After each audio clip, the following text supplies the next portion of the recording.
USIN News Now on demand 24/7 on the iHeartRadio app. Got issues with youth or high school sports? Positive Coaching Alliance can help. PCA, a national nonprofit, offers more than 1,000 free online resources for youth and high school sports coaches, parents, students, and administrators. Visit PCADevZone.org. Is this the takeover? This is the KBLA Sports Minute with Ray Richardson.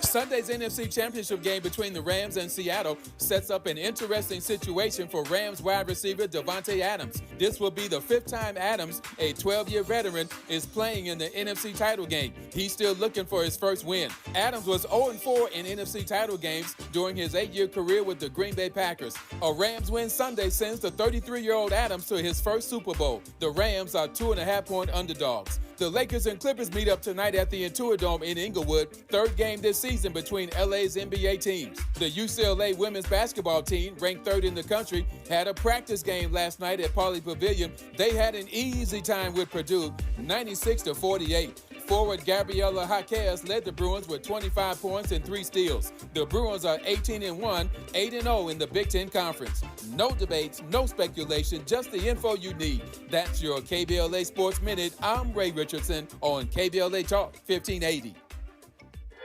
Hi, I'm Tavish Smiley. You may have heard me talk about the new course I'm teaching, The Art of Conversation. Well, it's here, and I'm holding a live, free preview session on January 26th at 6 p.m. Pacific. Here's why this matters. For almost 40 years, I've made my living having conversations that count. Presidents, activists, artists, people who've changed the world. And I've learned something in the process. Most folk have no idea how to ask a real question, how to listen, how to create a moment. Whether you're building a business, leading a team, hosting a podcast, or just want to connect better, this changes how you show up. It's free, it's live, and I might have a surprise guest joining us. Here's what you do. Go to TavishTalks.com. That's TavishTalks.com. Scan the QR code, click the registration link, and you're in. It's January 26th, 6 p.m. Pacific. I'm keeping this intimate. Don't miss it. I'll see you in class.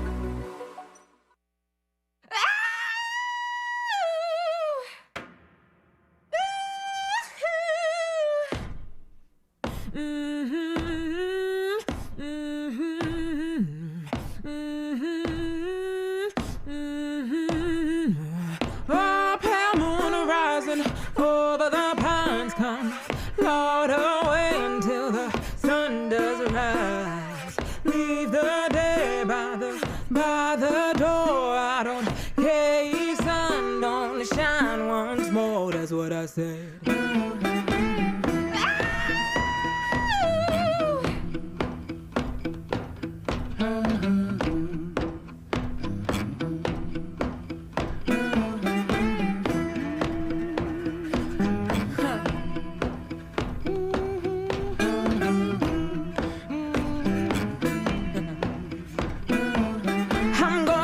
Spend my money on something sweet and strong. Gonna move my body through the whole night long. Gonna sweat the way I've been longing to. Nobody gonna tell me nothing. That's what I'm gonna do. That's what I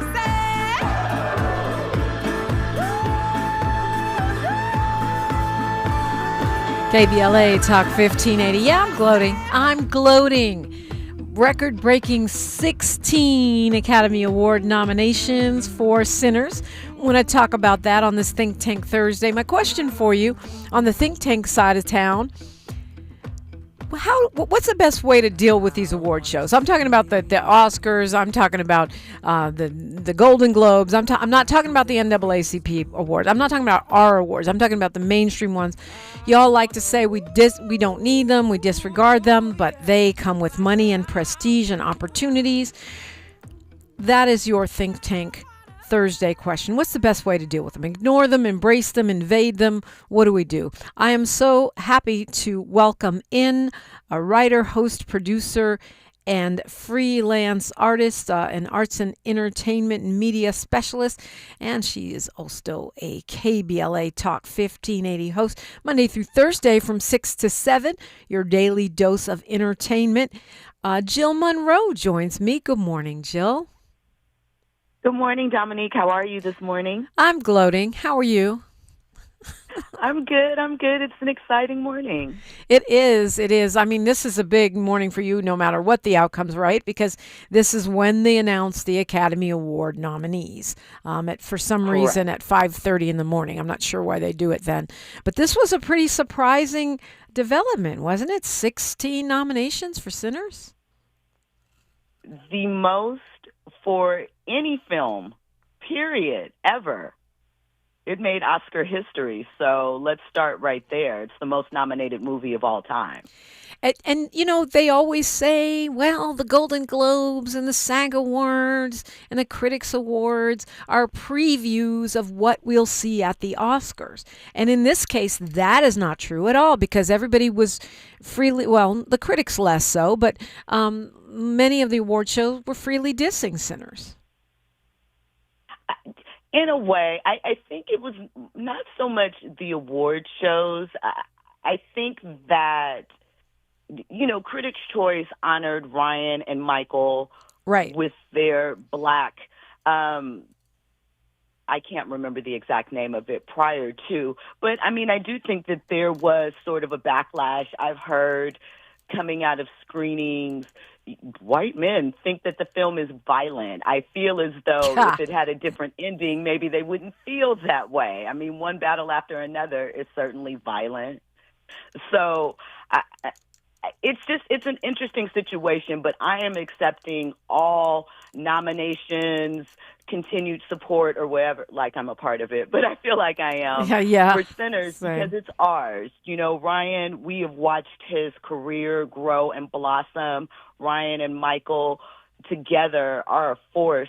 So I don't really have an explanation outside of the obvious one why it's being avoided, but, you know, clearly it's being seen as far as the other side, not just the audience, but the industry side. Well, you know, to me, it's okay, you could say violent, but how many violent movies, you know, get Oscars all the time? That's a terrible excuse. It's the type of violence. It's white people getting killed by black people, white racists. It's the racial politics of the movie.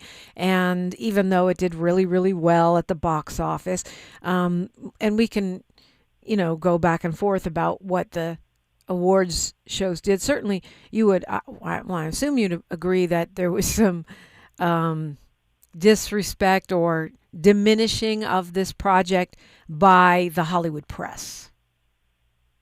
100%.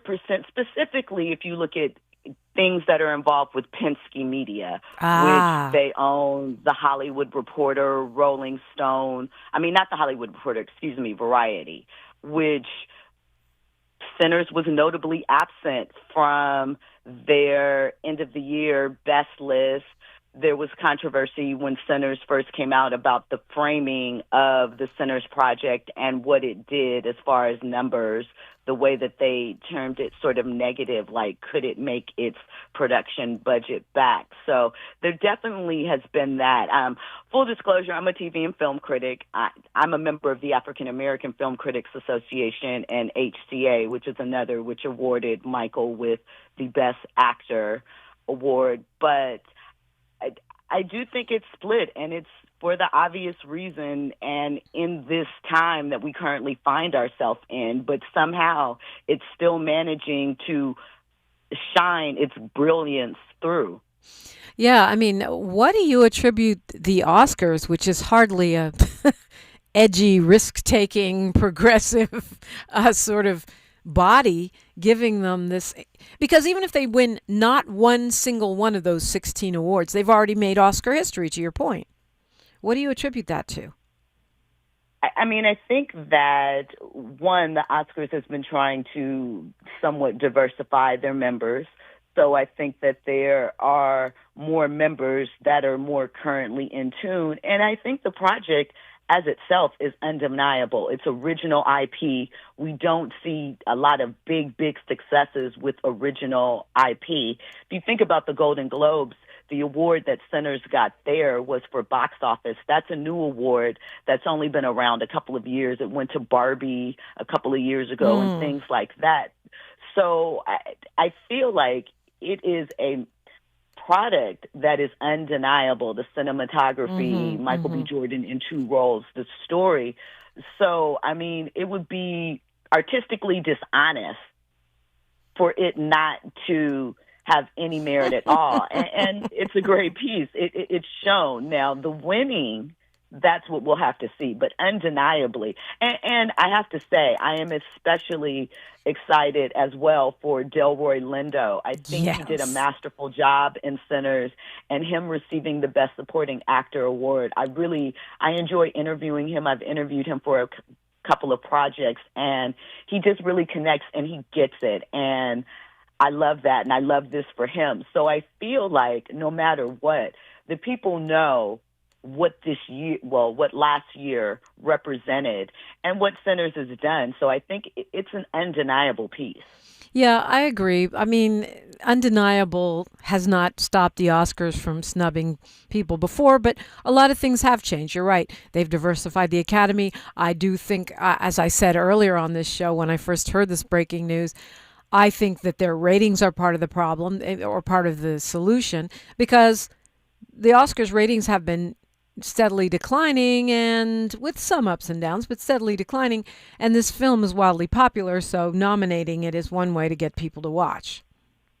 These are facts. They're going to bring people in. And we know that the Oscars is on its last few years of being on broadcast television. So I forgot about that. They're going to have to adapt. Yeah. Yeah, they'll be going to YouTube soon. I think, is it 2029, which sounds far, but really isn't. And they're going to have to adapt to an audience that looks at stardom and artistic integrity and things of that nature differently than perhaps what they have set up in the past. Wow, that is such a great point, and hopefully it will take some tiny fraction of the sort of old, stodgy, petrified elitism of the classic era white Hollywood out, because that is not going to be super popular streaming, I don't think.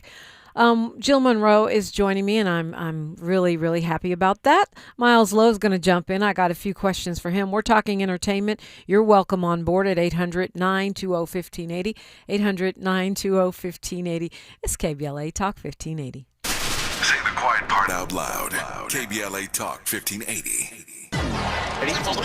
Drop it! Hey, KBLA delegation, you know what's better than laughing? Laughing while celebrating the legends who made us laugh in the first place. KBLA Talk 1580 is proud to present our annual Black History Month luncheon. And this year, we're honoring comedy greats, trailblazers who broke barriers, and funny bones at the same time. You had to grow up early when we was growing up because your parents were seen to the store to buy.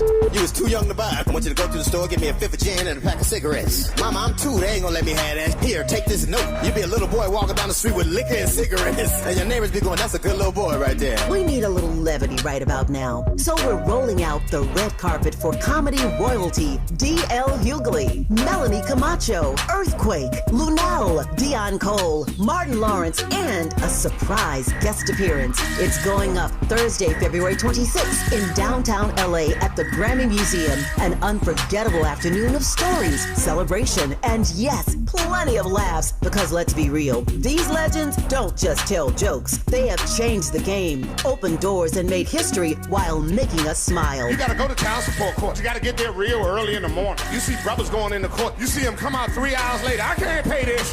Let me talk to you, baby. Please, let me talk to the witness, Your Honor. Let me talk to the witness. Brother be working for 3 weeks, get his check is $43.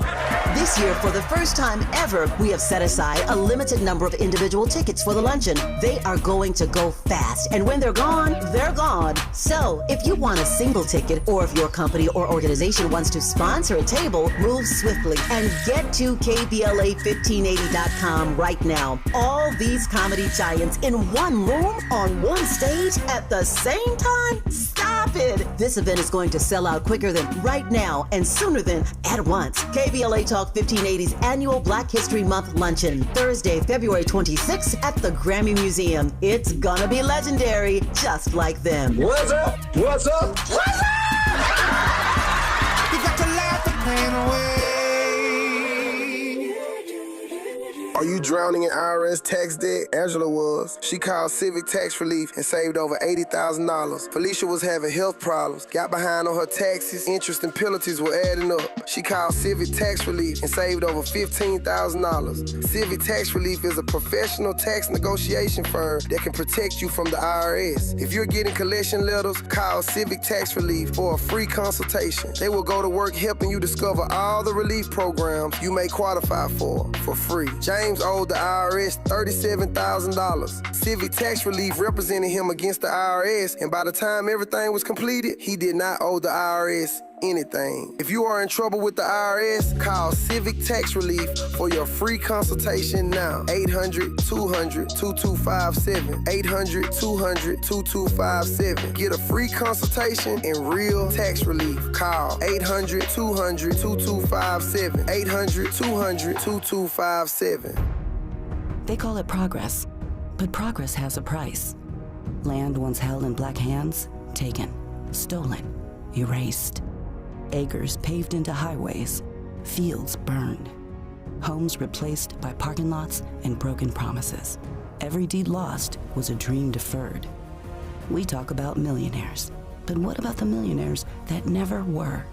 The farmers whose soil was seized, the families who watched their inheritance disappear, the wealth that never had a chance to grow because its roots were ripped from the ground.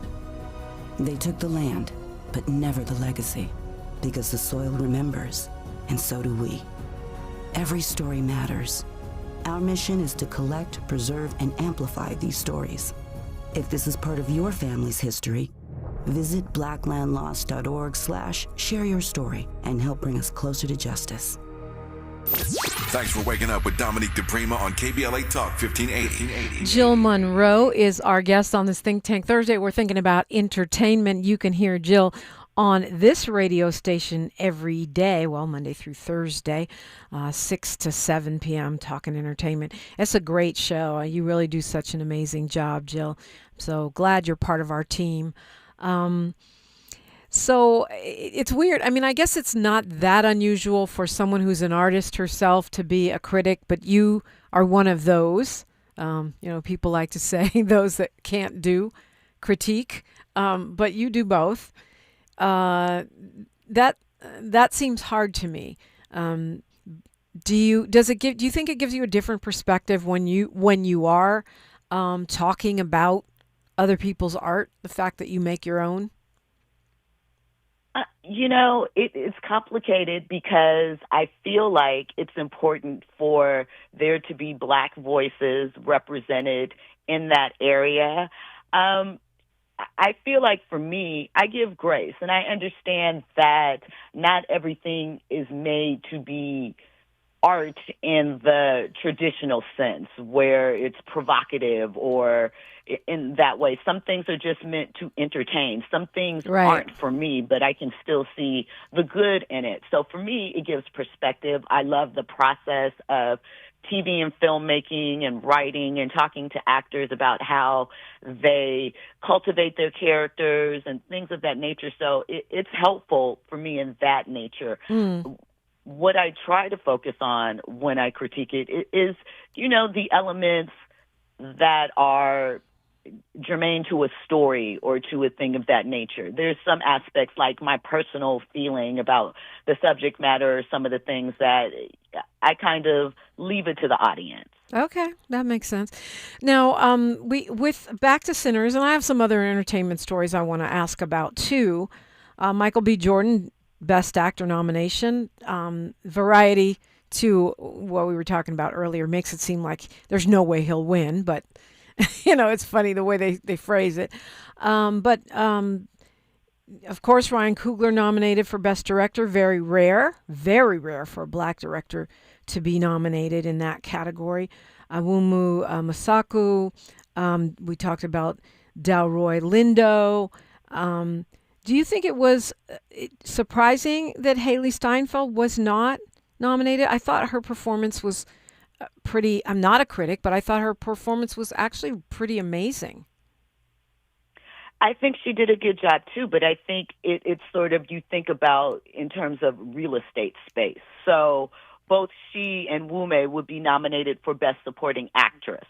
So it comes down to probably who they felt the stronger performance was and who would be more likely to win or the draw. That's that tricky area because if she was nominated and let's say Wume wasn't, people would definitely have an issue with that. Yeah, and rightly so, I think, to be honest with you. Yeah.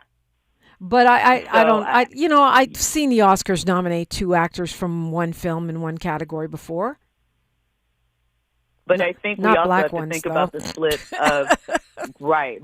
And to that point, what I was going to say is we also have to think about the split of Tiana Taylor in One Battle After Another, whom many think will win this award based off of her winning the Golden Globe last weekend. Right. Yeah, maybe. I mean, but of course,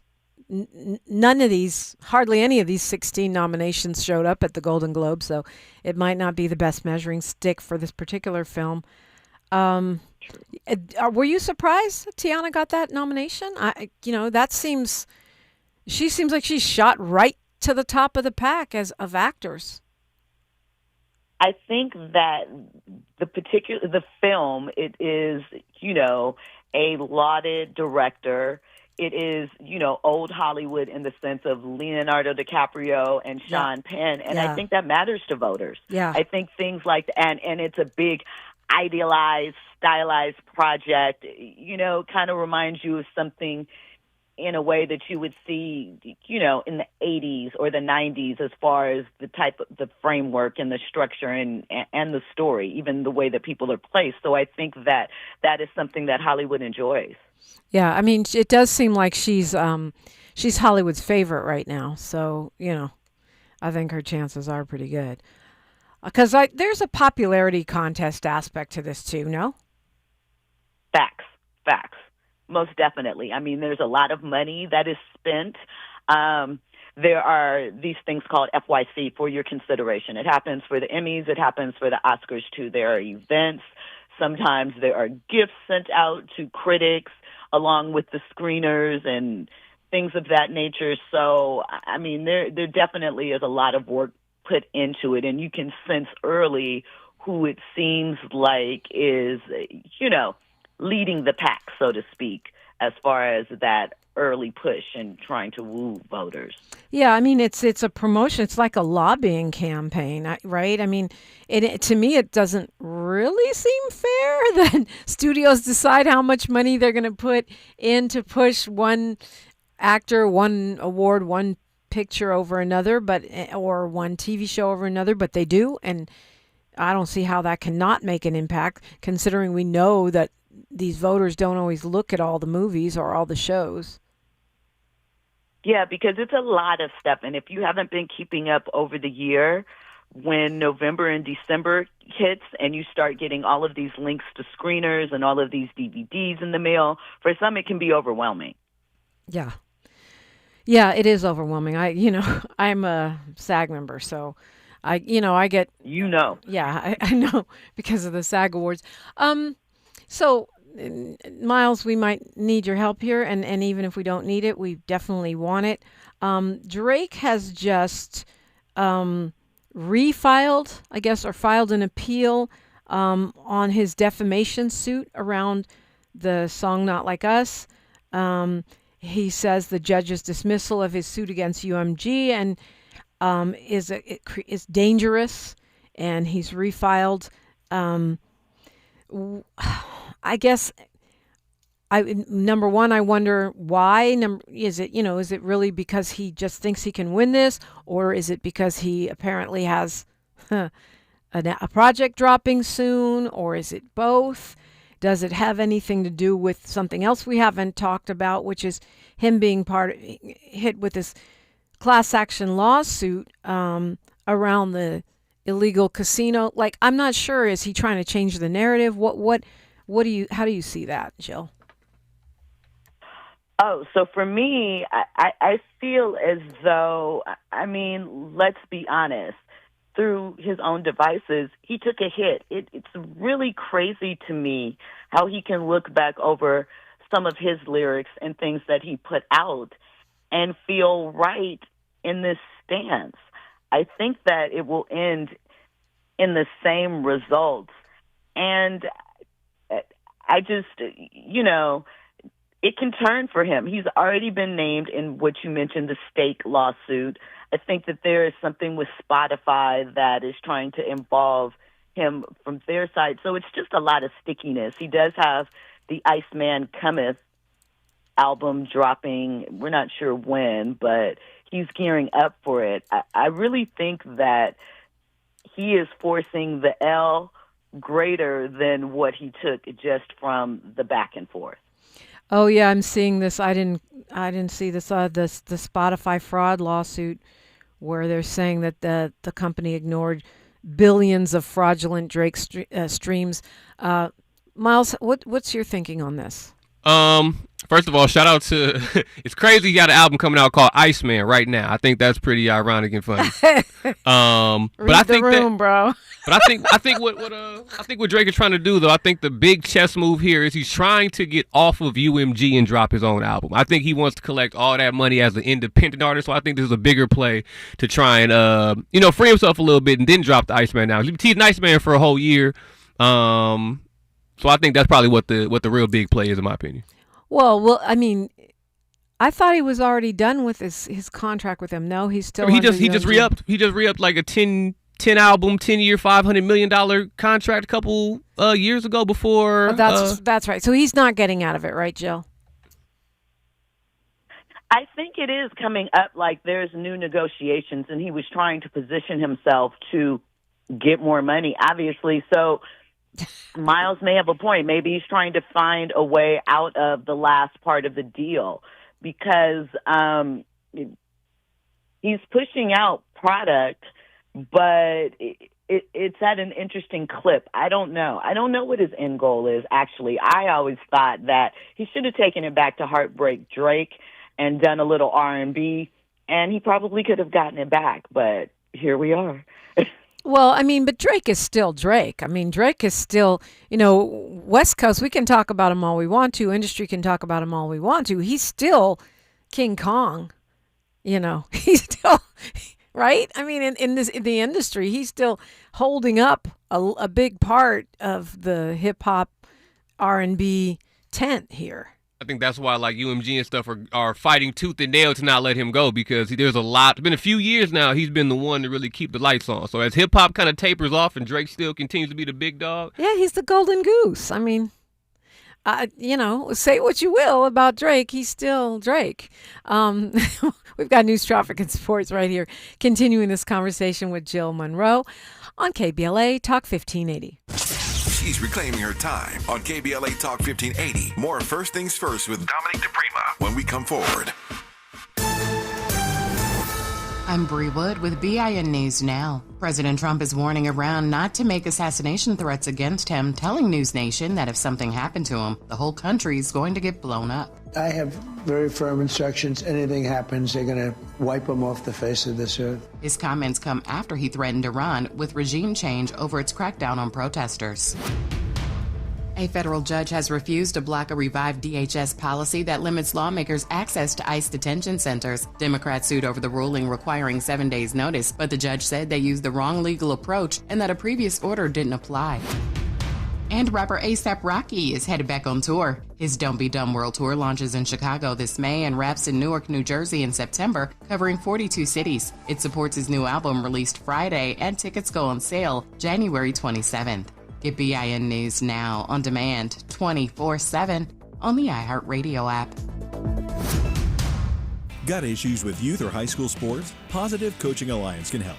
PCA, a national nonprofit, offers more than 1,000 free online resources for youth and high school sports coaches, parents, students, and administrators. Visit PCADevZone.org. This is the KBLA Sports Minute with Ray Richardson.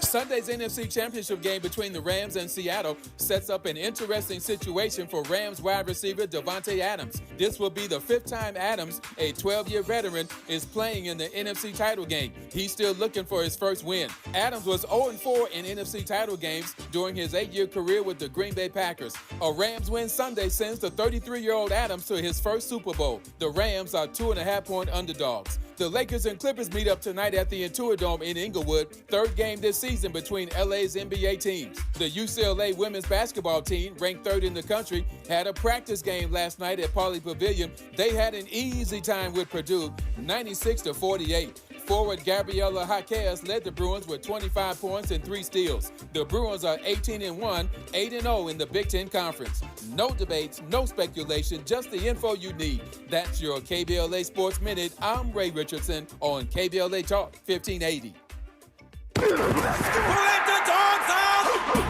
Tired of the same old sports talk? Ready to go where the real conversation happens? Hi, I'm Ray Richardson, host of Out of Bounds, the sports show that doesn't play it safe. Every Friday at 6 p.m. on KBLA Talk 1580, my co-host Neil Scarborough and I get you ready for the weekend. We take you beyond the highlight reels and into the stories that matter. The controversial calls, the game-changing plays, the athletes making headlines for all the right reasons and sometimes the wrong ones. From the NFL to the NBA, college ball to the pros, if it's happening in sports, we're breaking it down with no filter and all opinion. Tune in to Out of Bounds with me, Ray Richardson, and my co-host Neil Scarborough, live every Friday at 6 p.m. only on KBLA Talk 1580, because the best conversations happen out of bounds. KBLA Talk 1580, where Los Angeles talks.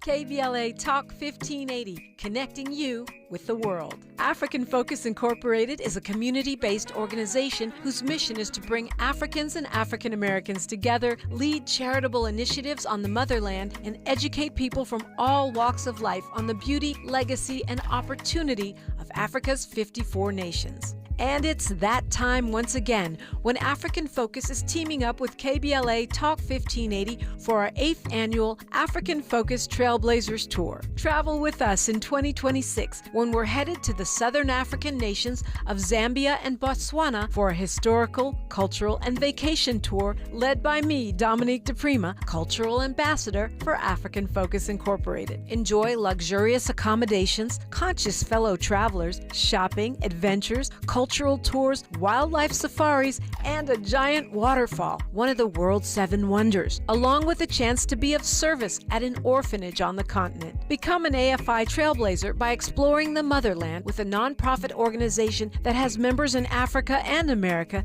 to help roll out the red carpet for you, and together we'll make a difference and have fun doing it. For more information, visit africanfocus.org or call 310-676-7300. That's 310-676-7300 or africanfocus.org. Whether it's stateside or exploring the diaspora, we're with you every step of the way. African Focus and KBLA Talk 1580.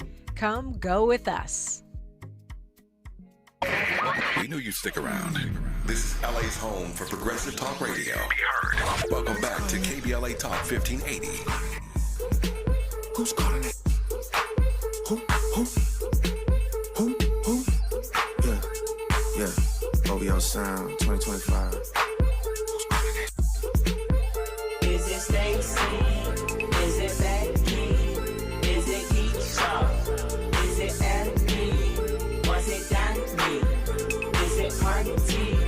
Where's the function? Where the function? Where the function? The way I feel right now, I feel like we need to be all alone. So if you just playing around, you need to tell your girl, take a fine home, and that's real. Stop teasing me. Stop teasing me. I could change your life so easily. I keep begging you to stay, but you're leaving me. Leaving me. We got sticks in the club illegally. Got the whole 6 side, they believe in me. We got members east of the DVP. We got members west on the 401. We got a lock on the game, but it's more. KBLA Talk 1580. Well, Drake for your morning drive. Jill Munroe is with me. You can hear her Monday through Thursday right here on KBLA Talk 1580. Monday through Thursday, 6 to 7, talking entertainment. You can hear Miles whenever we are always pressing him to the mic, or visit him at Miles Low Music. Pick up some of his music on Bandcamp, or another great spot. Miles, of course, a rap artist. And is that supposed RICO case against Drake, which is connected to online gambling, is that a real threat, Jill? I mean, I think so, because what they are alleging is basically that Stake positions itself as these were coins, but you have to buy the coins. And the money that Drake and Aiden Ross, the streamer, were using to place these bets and win with was money given to them by stake. So it's not being presented clearly. I think that's a problem. And, I mean, just we're seeing all of the issues related to gambling online and with the youth that are coming out. So I think it's something to be watchful of at the very least because, I mean, the whole reason why they signed him is influence. And if his influence is being used in an inappropriate way, legally, it might be a problem. Yeah. I'll track that one. I just, I've been covering hip hop for a long time. Not that it's my only portfolio, but I never thought I'd see the day where rap artists would be regularly facing RICO charges. It just seems insane to me. Really does. Really, really does. But I mean, I wonder if that's a direct reflect of how much, and obviously I'm just throwing this out here kind of being funny, but seriously, of how much hip-hop idolized the mafia early on. And you think about those things, how there's always references to it in the music, and now it's being flipped on them. Yeah, they manifested it. Is that what you're saying? I mean, I spoke it into reality. I don't know, yeah. Self-fulfilling prophecy maybe. Yeah. Well, I mean, and to me, that also accounts for a lot of the Trumpishness among rap artists. Some rap artists is that they idolize him for his mob ties, his playboy image, his billionaire, I got bees kind of persona, and it never got disconnected when he became the fascist grifter in chief. Miles, do you have thoughts on either of those? I feel like I can't wait for the day when these RICOs stopping at the artists and you go up into them labels and start bringing them into these RICO charges as well that are funding these artists and funding these ideas. That's a RICO charge. If you're a part of the funding of these operations, you should be part of this RICO too. So, but that's going to pull and unveil a lot of stuff in these labels' offices. So I can't wait for the day that we start getting those type of RICO. That's my opinion. Yeah, well, you're going to be waiting a long time, I think. Jill, you got thoughts on that? I mean, I think so, too. I started off in the music business, so we know it's tricky, and there can be some interesting conversations, especially, as hip-hop rose. And there are rumors, thoughts connected to insurance policies on artists and whether they're more valuable alive or deceased. So Miles has a great point. Yeah, as Q-Tip once said, record company people are shady.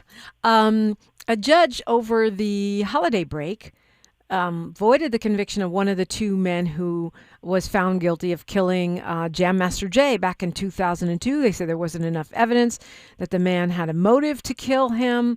And although the judge upheld one of the killer's convictions, he threw out another one, which, I guess because of when it happened was pretty underreported, but I thought that was fairly wild. I was unaware of that, but it does seem crazy, especially as the details of the case have come out and the connection points. But law can be so tricky, the wording and the way it turns, especially now, where what we thought were established principles, statutes have been torn down and torn apart. Yeah. Miles, you want to weigh in on that one? I can't tell you I really have followed it too much, but prayers for everybody involved for sure. Yeah, I mean, it's just the case that took 1 million years to unfold. Another quick thought, this ongoing battle over the merger or I should say the sale, of Warner Brothers Discovery, right? Whether it's Netflix that made the deal, but Paramount now suing them, and saying that Paramount's offer was more money than Netflix's offer. So therefore, they should have to take the bait. I kind of feel like I don't I'm not a business expert, but to me, if somebody wants to buy my car for $20 and someone else offers $30, but I feel like selling it to the person for $20, isn't that up to me?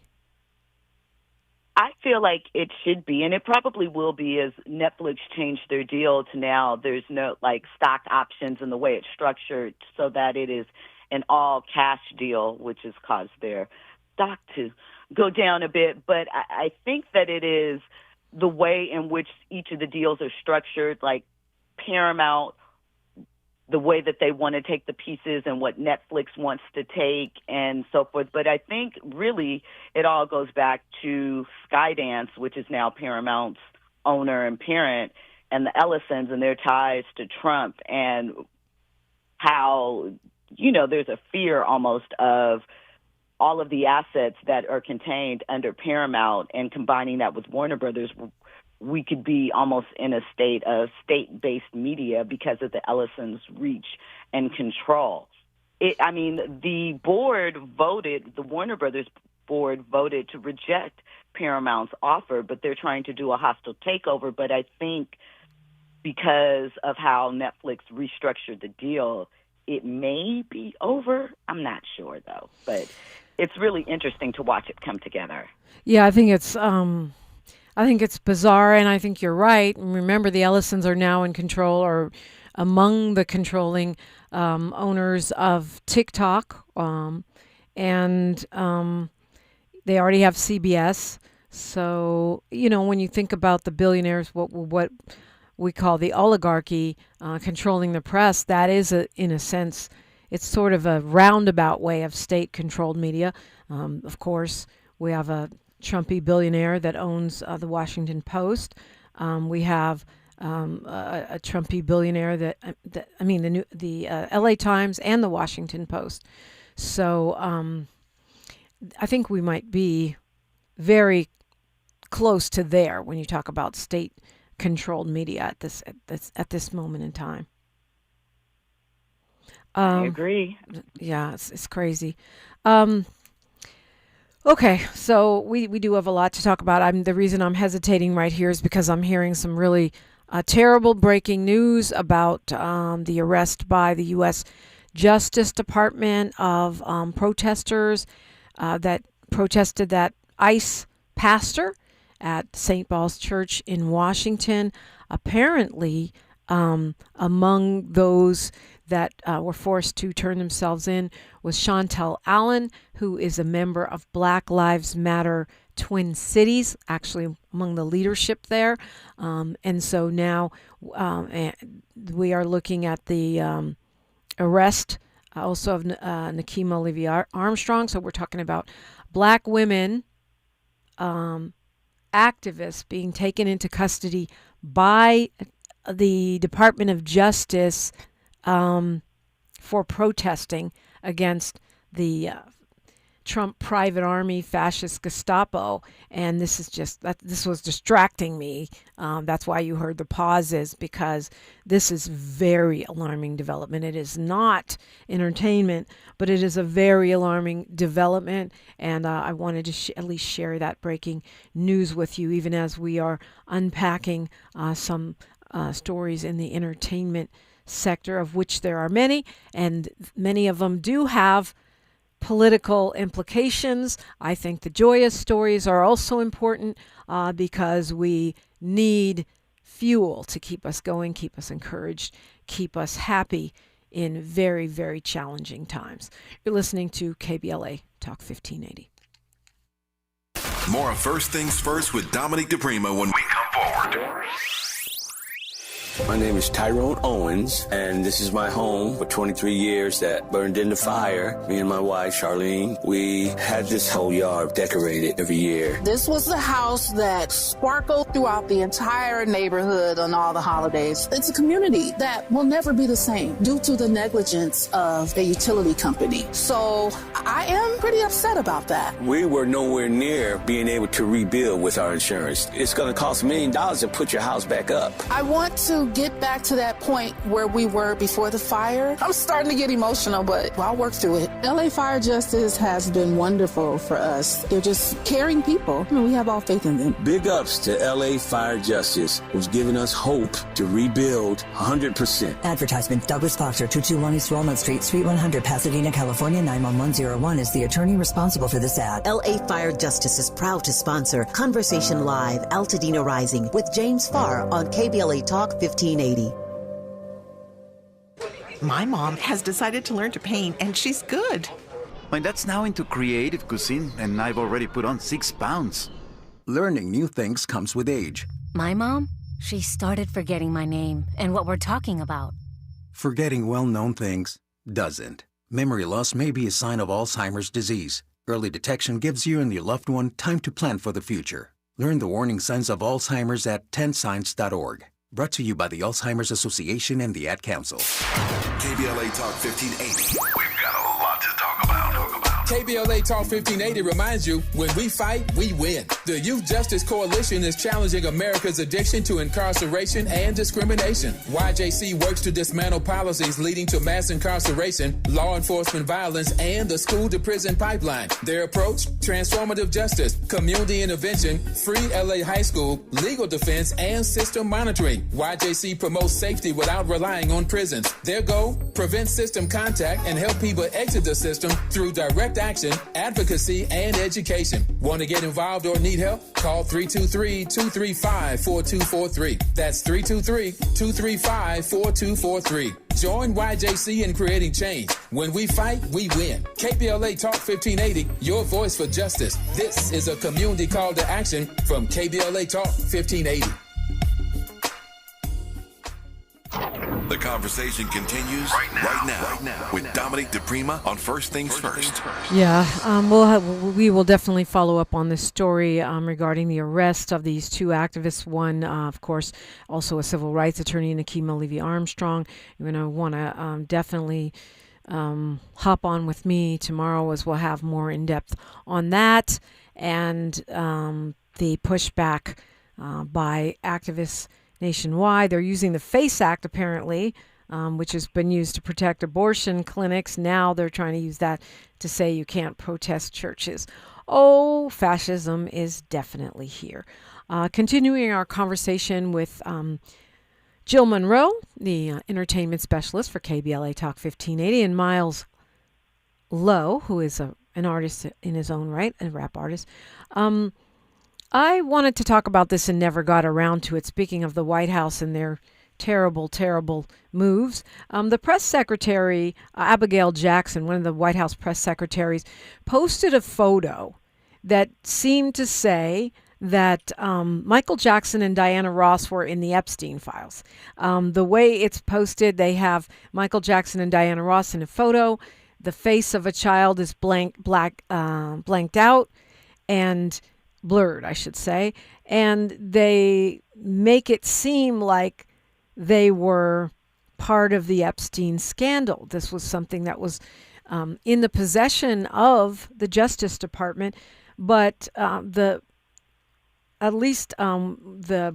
blurred out face apparently was Diana Ross's son, and from what I can tell, from what I'm reading, the picture itself was taken at a fundraising dinner and not at Epstein's house or Epstein Island or anything like that. Do you have thoughts on this? Because they say they're trying to protect victims, and I think this has already gone all around social media. So a certain amount of reputational damage has been already done to Diana Ross and Michael Jackson. Meanwhile, the Justice Department continues to defy the law and refuse to release most of those files. I think that it is smoke screens. A lot. I saw something that noted that there were other pictures of Michael Jackson in there, one with Epstein, but like you said, they were a charity event, or there was something else that Epstein's first, I guess, public-facing business was real estate, and that there was, before all of this happened, there was a house that Michael was looking at, and that's where some of the photos that were released were taken. And the children featured weren't victims, but family members, still minors. So they are riding on a technicality for their benefit. And I think it's just a distraction and smokescreen because of the things that happened with Trump, how there were parts that were, removed, but found to be able to be, you could unclear, I guess, the blacked out parts, the redacted parts, and you could actually see what it said. I just think that all of this will never really, in my opinion, fully know because there's so much that has happened and you can't trust the administration that the hands that it fell into. So I don't know at this point if it's really even honest. Yeah. Well, they were supposed to release everything by December 19th, which obviously they have not done. A federal judge yesterday denied a request by some members of Congress to seek an independent monitor to make sure the Justice Department follows the law to release the files. And the judge said no. He's saying he doesn't have authority to supervise the Department of Justice in their compliance with the law and could not grant that request. Meanwhile, they are holding Hillary and Bill Clinton in contempt of court because they did not show up for hearing on the Epstein files. So it's just, I don't know, Miles and I were talking about this off the air. To me, what they're doing, and it speaks to what you said, Jill Munroe, is they're cherry picking what they think will make Democrats or people that they don't like look bad and holding back almost everything else. My understanding is less than 1% of the total amount of files have been released so far. And yet, so that's why, what I told Miles is, like, if they really had something on Michael Jackson or Diana Ross, they would have released it. I don't think it's the tip of the iceberg. I think anything they find that they could use to distract us and make it seem like the Epstein files is just Democrats and black people, they would do. Highly agree. Highly agree. Yeah. Well, and, to your point, we may never see it, but the hypocrisy is what drives me absolutely crazy. Back to Sinners for a second, because I just realized I was looking through the list. Maybe I missed something. Other than Tiana Taylor, it looks like the sum total of the Academy Award nominations for black people in 2026 are sinners. Pretty much. That's what yeah. That's crazy. That means without sinners, there is no, there's Tiana Taylor, and that's it. That's wild. Maybe, or do I thought about what films I thought, or roles with us that could also be pushed up there, and I don't know that many came to mind. Not to say that we didn't have good performances or things that I thought was solid, but I don't know. It's a hard thing. Oh, that's not true. In the documentary category, I just lost the name of it. The one about the Stand Your Ground law in Florida where the mother was murdered. It's a Netflix documentary. Oh, yeah. A really good documentary. Why am I not remembering the name of this? It's going to come to me. But that is also nominated for Best Documentary. And that was a really hard. The Perfect Neighbor? Really is that what it's called? That's it. Yeah. That's it. The Perfect Neighbor. It was nominated for Best Documentary. Yeah, I've been wanting to see that. I haven't watched it. Is there anything that you want to point out? Because I do feel like art is a bit of a life raft at the moment for all of us. Is there anything you want to point out to people? A movie, a TV offering, an album? I know ASAP just dropped. I haven't listened to it yet. That you want to recommend? Oh, put me on the spot. Sorry. I think the most important thing, why am I not thinking? Sarah's Oil. Go check out Sarah's Oil. That's a really sweet independent film. It's about the first young black child millionaire, and she made it through oil.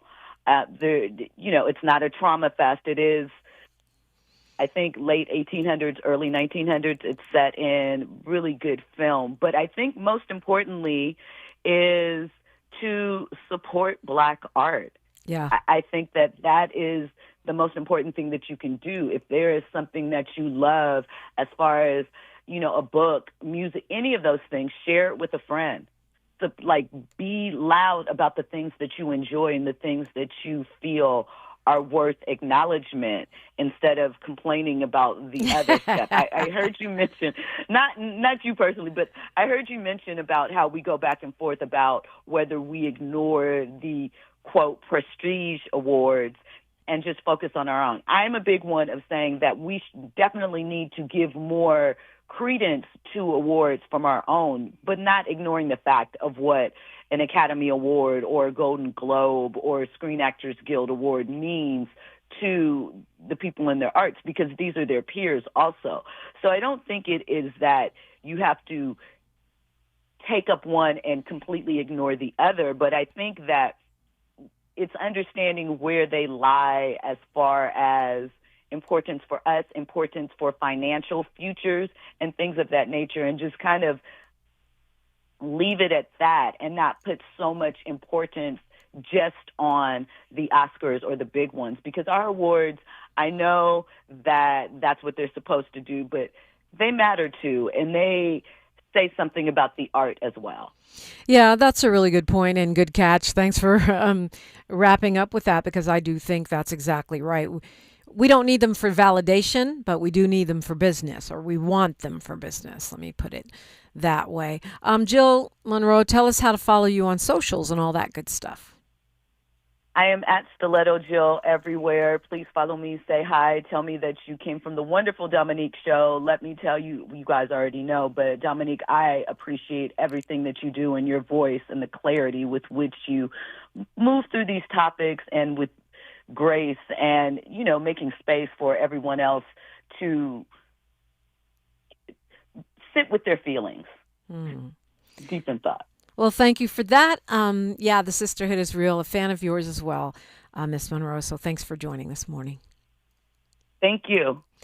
All right, you know who's coming up next. You know what's next. Don't act like you don't know. Tavis Smiley is our treasurer, and he is the owner of this radio station. So he's got a great show, as usual, on deck for you. You do not want to miss that.